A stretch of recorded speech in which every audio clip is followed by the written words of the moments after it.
Thank you very much for that story, Andreen Kilemi. Now, elsewhere, every 1st of May, Kenyans mark Labor Day, an annual holiday to celebrate the achievements of workers in the country. This year, however, there is pretty much nothing to celebrate for Robert Meshach and Agnes, who are teachers by profession. And as our reporter Andreen Kilemi narrates, the three have now been forced to do manual jobs to earn a living since the indefinite closure of schools following the spread of coronavirus.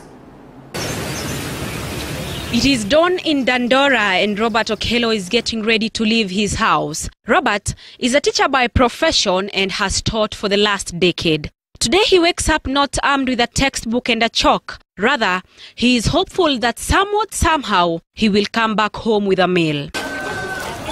Today he is lucky enough. At least, he can do carpentry at one of the stalls in the busy Dandora town. This has now become his new normal. Nimekuwa nikiamka asubuhi na mapema na ujui unaenda wapi. Wewe unaamka tu kama mwalimu na ujui ni wapi unaelekea. Ambapo hata sasa hivi mkiniona hapa nimeingia kazi ya mbao. Saa zingine nikiamka nikipata maeneo ya mjengo mimi naweza ingia pale nijifundishe kazi ya rangi. From a stable teaching job, he can hardly bet on the income from his new job.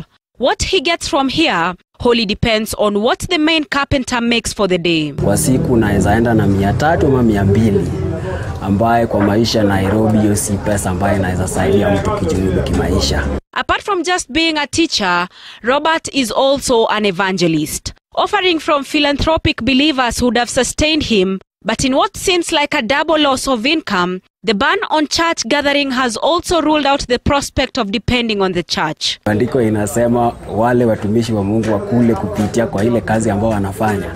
Makanisa pia imefungwa. It is not any different for Meshach, a director at Badili Educational Center.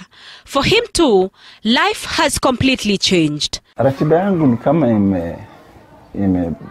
imebadilika kiasi cha kwamba hata siwezi sema imebadilika vipi kwa sababu haina utaratibu. Since the outbreak of coronavirus, Meshach has not been able to secure a specific place to earn a living. More often than not, he visits his school just to check if everything is in order. You can actually tell his affinity for teaching. Sometimes he prefers to stay home and keep safe. Nimekuwa na rafiki yangu ambaye anafanya kazi ya motor rewinding. Wakati mwingine naenda naye katika hiyo shughuli. Ijapokuwa sijui lakini nitaiona bila nafanya na niambia niletee hii nipelekee pale. Sasa unajua sasa hapo sina ujuzi wowote. Mimi kile nimeambiwa ndiyo nitatenda. It is equally the same for Agnes Okoth, a teacher by profession. However, she is now forced to move door to door to wash clothes for other families, at least to afford her daily bread. She is not lucky enough today. We find her at her house with her 8 children in the sitting room. These are too many mouths to feed.